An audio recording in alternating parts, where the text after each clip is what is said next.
कर दीजिए।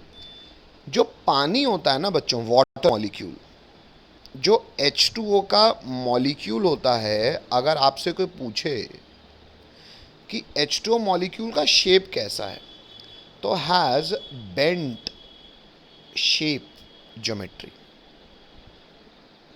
ये आपको पता होना चाहिए। ये लिखना नहीं है बच्चों, ये आपकी समझ के लिए है। ये लिखवाने वाला कंटेंट मैं कल लिखवा चुका हूँ, आज आपको कुछ लिखना नहीं है। ये समझ को मैं रिकॉर्डिंग के रूप में आपको मिल भी जाएगा, या आप इसको n नंबर ऑफ टाइम्स देख सकते हो। तो सबसे पहले ये जो पानी मॉलिक्यूल होता है ना बच्चों, इसकी जो ढांचा ईश्वर ने बनाया हुआ है अपने प्रकृति में, नेचर में, वो बेंट होता है। कैसे दिखता है सर, थोड़ा सा बताओ। और देखो बेटा, एक होता है बीच में ऑक्सीजन और ऐसे बेंट रहते हैं हाइड्रोजन। अच्छा, इतना शायद आपको पता होगा, नहीं पता है तो मैं आपको बता देता हूँ बच्चों। ये जो बॉन्ड बना है ना मैंने, एक्चुअली ऑक्सीजन और हाइड्रोजन अपने एक एक इलेक्ट्रॉन को शेयर करते हैं, और ये ऑक्सीजन और ये हाइड्रोजन भी अपने एक एक इलेक्ट्रॉन को शेयर करते हैं। शेयर क्यों करते हैं सर? बेटा क्योंकि हाइड्रोजन के क्लोजेस्ट इनर्ट गैस होती है हीलियम। हाइड्रोजन ना एक्चुअली हीलियम की तरह बनना चाहता है, अगर बन जाएगा तो ये स्टेबल हो जाएगा। वैसे ही ऑक्सीजन अपना क्लोजेस्ट इनर्ट गैस होता है ऑक्सीजन का नियॉन। ऑक्सीजन नियॉन जैसा होना चाहता है ताकि इनर्ट हो जाए। हर व्यक्ति, आप भी पढ़ाई लिखाई इसलिए कर रहे हैं कि जीवन में आगे स्टेबिलिटी को प्राप्त करें। तो स्टेबिलिटी के लिए काम करना का ये जो प्रयास आपके अंदर से जागता है ना बेटा, वो केवल आप में नहीं है, वो आपके अंदर एटॉमिक लेवल पे है। मैं एक्चुअली एटम भी नेचर में मॉलिक्यूल इसलिए बनाते हैं क्योंकि वो स्टेबल होना चाहते हैं। और स्टेबल होने के हालांकि बहुत सारे तरीके हैं, तब बहुत सारी सोच बनाई गई है साइंस द्वारा। जो सबसे छोटी और सबसे शुरुआती सोच थी बेटा, हालांकि बहुत उचित नहीं है, पर आपका 10 तक का काम इस सोच से चल जाएगा। क्या? कि हर एटम अपना ऑक्टेट यानी कि अपने आउटरमोस्ट शेल में 8 या 2 इलेक्ट्रॉन रखना चाहता है। क्यों? क्योंकि अगर ऐसा हो जाता है तो अपने क्लोजेस्ट इनर्ट गैस ऐसे होते हैं जो भयंकर स्टेबल होते हैं। तो लोगों ने, साइंस बनाने वाले लोगों ने ऐसा कहा कि ये भी स्टेबल होना चाहते हैं, है ना। तो हाइड्रोजन के आउटर मोस्ट शेल में अगर 2 इलेक्ट्रॉन्स आ जाएं तो वो स्टेबल हो जाएगा, और ऑक्सीजन का आउटर मोस्ट शेल में 6 होते हैं, उसने 2 शेयरिंग हाइड्रोजन से कर ली तो उसके 8 हो जाएंगे। अच्छा, तो इतनी बात सबको समझ में आती है कि एटम मॉलिक्यूल बनाता है अपना ऑक्टेट या डबलेट कंप्लीट करने के लिए in order to become stable. इतनी बात समझ में आती है सबको? हेलो? अच्छा, जब ये शेयरिंग होती है ना बेटा, हाँ एक सेकंड मैं फिर से पूछ लेता हूँ। इतनी बात, किसी को डाउट हो तो बोल दे कुछ। हेलो?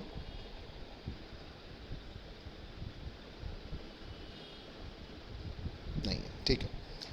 अब बेटा जब ये शेयरिंग होती है ना, तो एक तो शेयरिंग होती है जैसे आप अपने मित्र के साथ करो। मतलब जैसे आप मान लो लाए अपने टिफ़िन में 4 रोटी और मित्र लाया आलू। आपने 2 रोटी खुद ली, 2 रोटी उसको दे दी, और आलू का आधा आधा बंटवारा कर लिए। बंटवारा, ये शेयरिंग इक्वल हुई क्या अनइक्वल हुई? बोलो। इक्वल शेयरिंग, ठीक है। अब मान लो बेटा, आप मान लेते हैं आप शेयरिंग करो किसी 12वीं क्लास के बच्चे के साथ। 12वीं क्लास का बच्चा थोड़ा सा वो ज़्यादा खेल कूद लिया था, उसको भूख ज़्यादा लगी थी, है ना। तो लेकिन वो टिफ़िन में वो भी आलू ही लाया बस, और आप लाए 4 रोटी। अब बेटा अगर उसके साथ आप शेयर करोगे तो पता क्या होगा, आपको भी लगेगा हाँ यार भैया आपने ज़्यादा खेला कूदा है, आप थक गए होगे। आप कहो 3 रोटी उसको दे दो और 1 रोटी अपने पास रखो, और प्रोपोर्शनली आलू भी वो 3 रोटी के अकॉर्डिंग रखे और आपको 1 रोटी के। ऐसा संभव है? नहीं है। आपको भी लगे हाँ सर जेन्युइन है यार। हेलो? वो उसको ज़्यादा भूख लगी है, ज़्यादा मोटा है, ज़्यादा बड़ा है। हेलो? हेलो? अच्छा, तो बेटा वो अनइक्वल शेयरिंग पता क्यों हुई?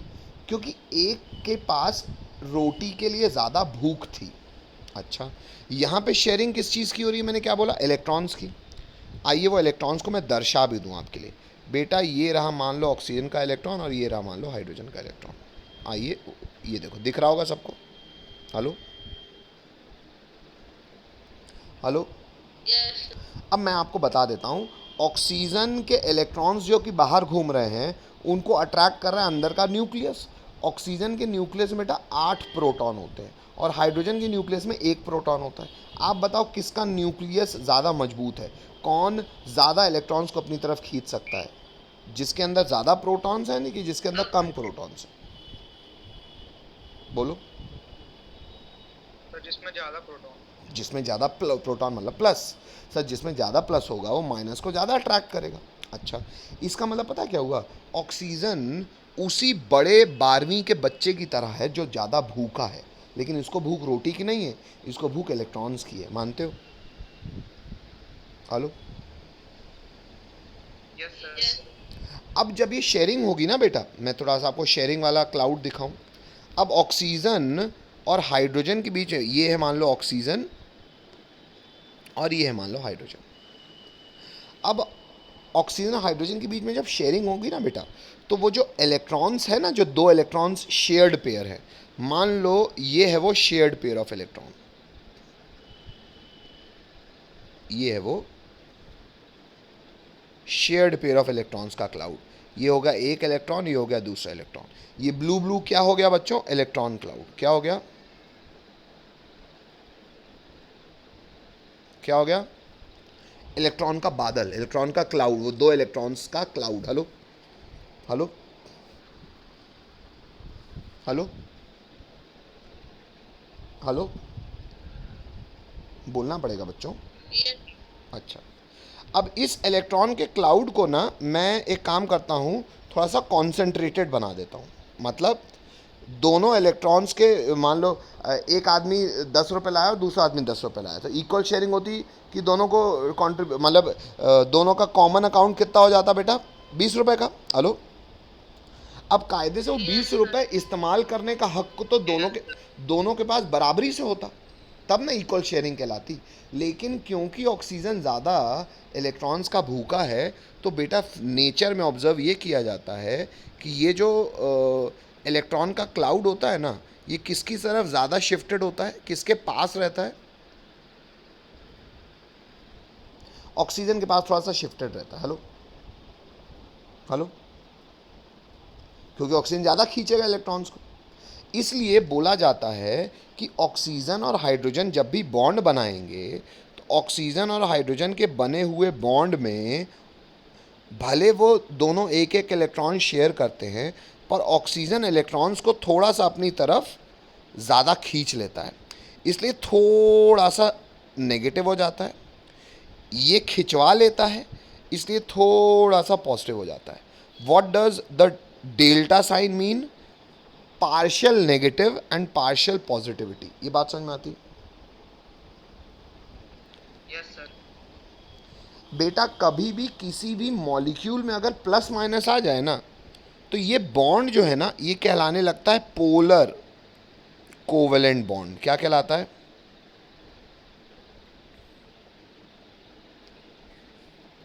क्या कहलाता है? Polar covalent bond. ये लिखना नहीं है बेटा, ये सिर्फ आपकी समझ के लिए।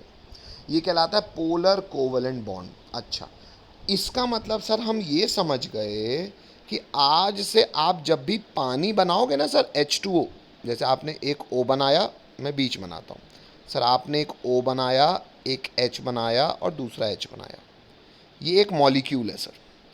आज से मुझे मन में पता रहेगा सर, भले आप ये लिखो या ना लिखो, कि ऑक्सीजन पे सर थोड़ा सा माइनस होगा, हाइड्रोजन में थोड़ा सा प्लस होगा और इसमें थोड़ा सा प्लस होगा। ये पोलैरिटी अब आपको जस्टिफाइड लगती है? हेलो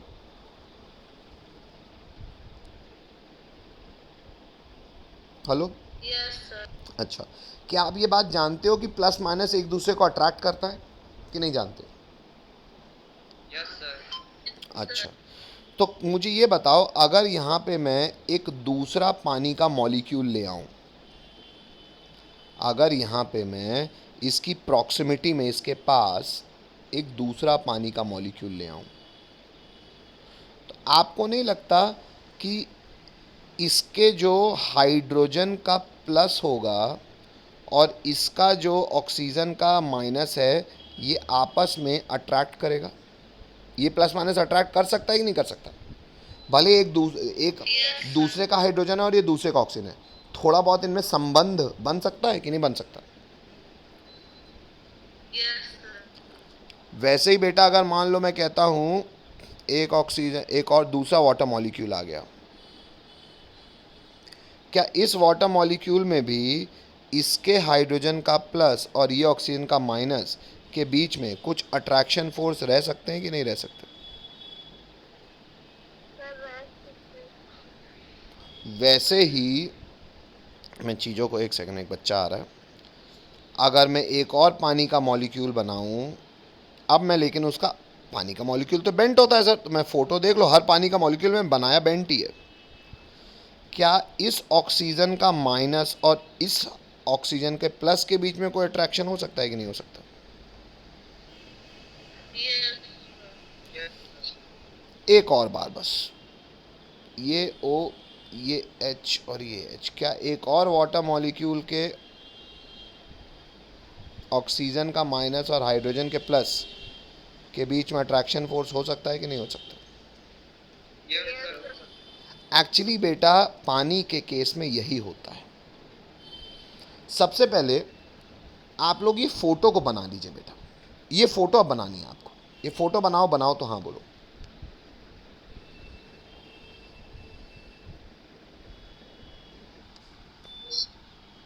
ये फ़ोटो दिख रही है सब बच्चों को? Yes. अब देखो बेटा, Yes, sir. अब एक्चुअली होता क्या है, देखो हमने अभी आपके लिए, मैंने एक जो फ़ोटो बनाई थी उसमें मैंने पानी के मॉलिक्यूल को एक गोला बनाया था जिसके अंदर मैंने H2O शो किया था। ऐसा आप सबने ऑब्जर्व किया ना? मैंने एक गोला बनाया था पानी का और उसके अंदर H2O लिखा था। अब आप अंदर का H जाओ, हाँ सर गोले के अंदर H2O है, लेकिन ये H2O मॉलिक्यूल कितने H2O मॉलिक्यूल्स के साथ मैंने अट्रैक्शन फोर्स दिखाया था बेटा? हमने जो हरा संबंध बनाया था वो एक पानी मॉलिक्यूल का कितने पानी मॉलिक्यूल्स के साथ बनाया था? 4. 4। दिख रहा था सबको? हेलो?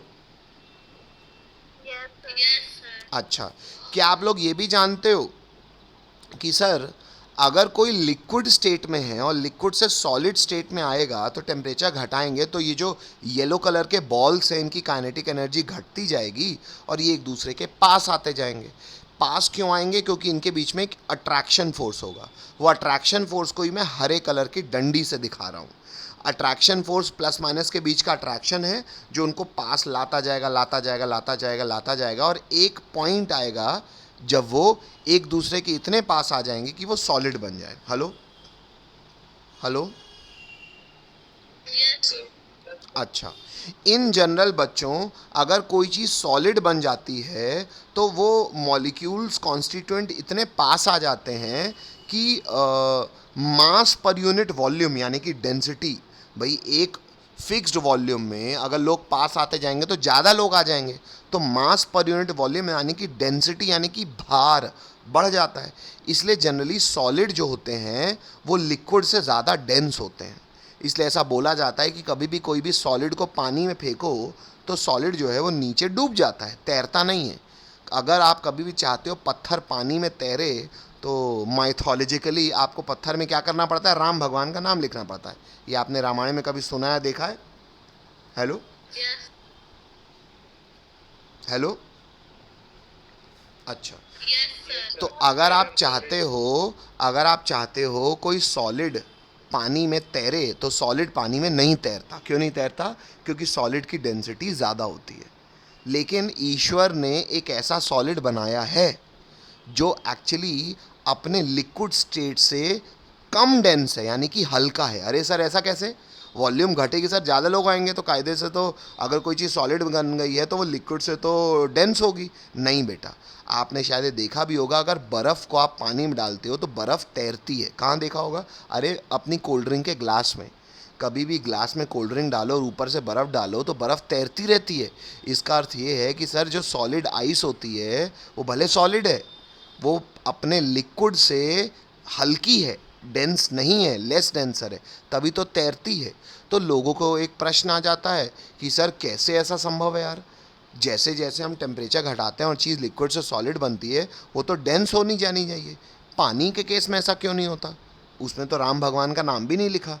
तो उसका एक्चुअल रीज़न ये है बेटा कि जब एक पानी का मॉलिक्यूल दूसरे पानी के मॉलिक्यूल्स के पास आता है ना, तो जो स्ट्रक्चर बनता है थ्री डायमेंशनल स्पेस में, भाई सॉलिड तो थ्री डायमेंशनल होता है जो, लेकिन आपको ये दिखता नहीं है आपकी आंखों पे, ये बहुत माइन्यूट स्पेक्ट्रोकेमिकल, आप स्पेक्ट्रोस्कोपी जब करोगे एकदम अंदर घुस जाओगे चीज़ों के, तब आप ये ऑब्जर्व कर पाओगे, और वो ऑब्जर्वेशन मैंने आपके सामने बनाया है। यहाँ पे बेटा एक ग्रीन बॉल्स को भी आप पानी मानो, और ये जो ब्लैक कलर की बॉल बीच में है ना, उसको भी आप पानी मानो, पानी का मॉलिक्यूल, वही जो मॉलिक्यूल मैंने बनाया था ना। तो ये देखो, एक मॉलिक्यूल कितने मॉलिक्यूल, ये काला वाला मॉलिक्यूल कितने मॉलिक्यूल से जुड़ा हुआ है बेटा, 4। और ये वाइट कलर का क्या है बेटा, ये इंटरमॉलिक्यूलर फोर्स है जो मॉलिक्यूल्स को एक दूसरे के पास लाता है। अब बच्चों ये बताओ, अगर ऐसा अरेंजमेंट है तो यहाँ इधर पे क्या आएगा बेटा, भाई एक बॉल दूसरी बॉल के मैक्सिमम इतने पास आ पाती है और सॉलिड बन जाती है। सॉलिड तो बन गए, लेकिन यहाँ पे क्या आएगा बेटा, कुछ नहीं। कुछ नहीं मतलब, कुछ नहीं मतलब हवा। तो कायदे से आइस जब वाटर बनता है तो वो ऐसा अरेंजमेंट अक्वायर कर लेता है। ऐसा अरेंजमेंट अक्वायर करने से वॉल्यूम तो उसने अक्वायर कर ली ज़्यादा, सॉलिड भी बन गया, लेकिन उस सॉलिड के अंदर सब बॉल्स नहीं है बेटा, कुछ जगह खाली है, और वहाँ पे क्या आ जाता है, एयर गैप। और ये जो अरेंजमेंट होता है बच्चों, इसे हम टेक्निकल भाषा में इस अरेंजमेंट को कहते हैं टेट्राहेड्रल अरेंजमेंट। क्या कहते हैं,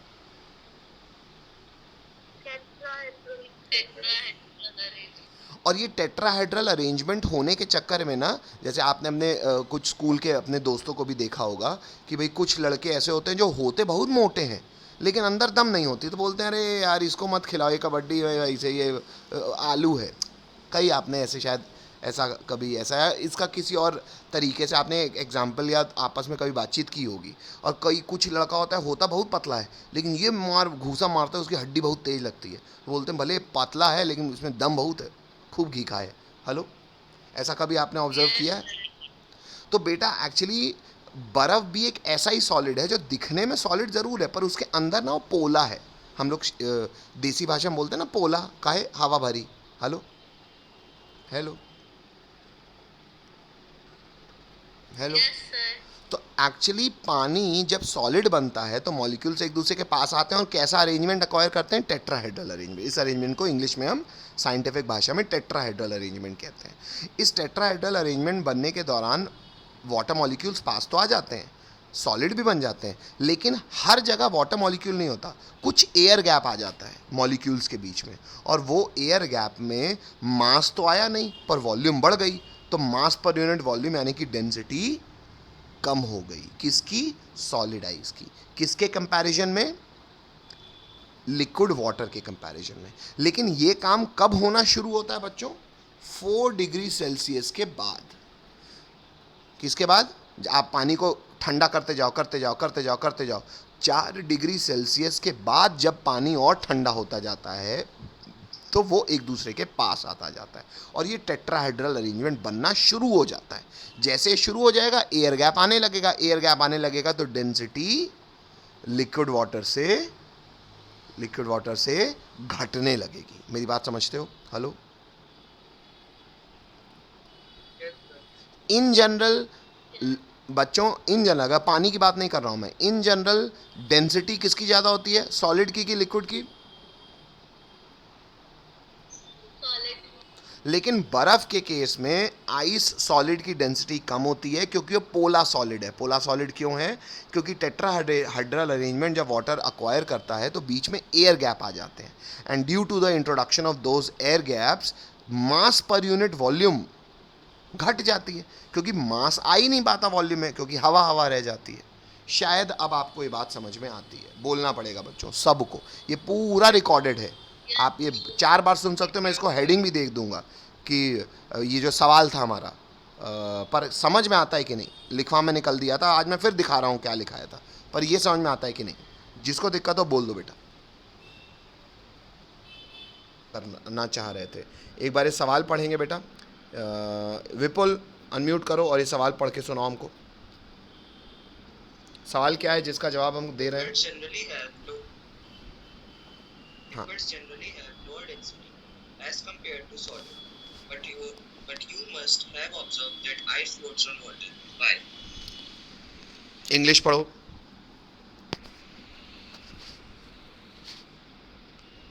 When liquid water is cooled, very strong intermolecular force of attraction, that is hydrogen bonding, starts to form between H2O molecules. बस रुक जाओ As a result, रुक जाओ H2O रुक जाओ रुक जाओ रुक जाओ. पार्ट्स में पढ़ना है बेटा. मैं हिंदी बोल दूँ एक बार. मैं समझा चुका हूँ एक बार. इंग्लिश यहाँ लिखी हुई उसकी हिंदी में आपको बताता जा रहा हूँ.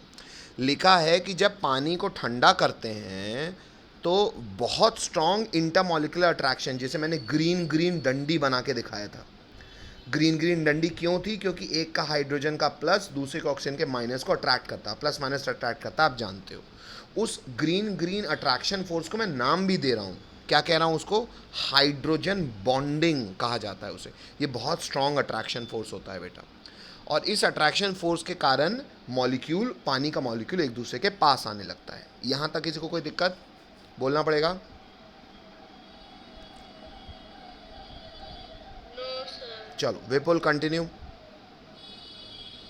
As a result, H2O molecules start to come close to each other, which increases the density रुक जाओ below 4 degrees रुक जाओ Celsius. बेटा. फुल स्टॉप बाद रुकना है.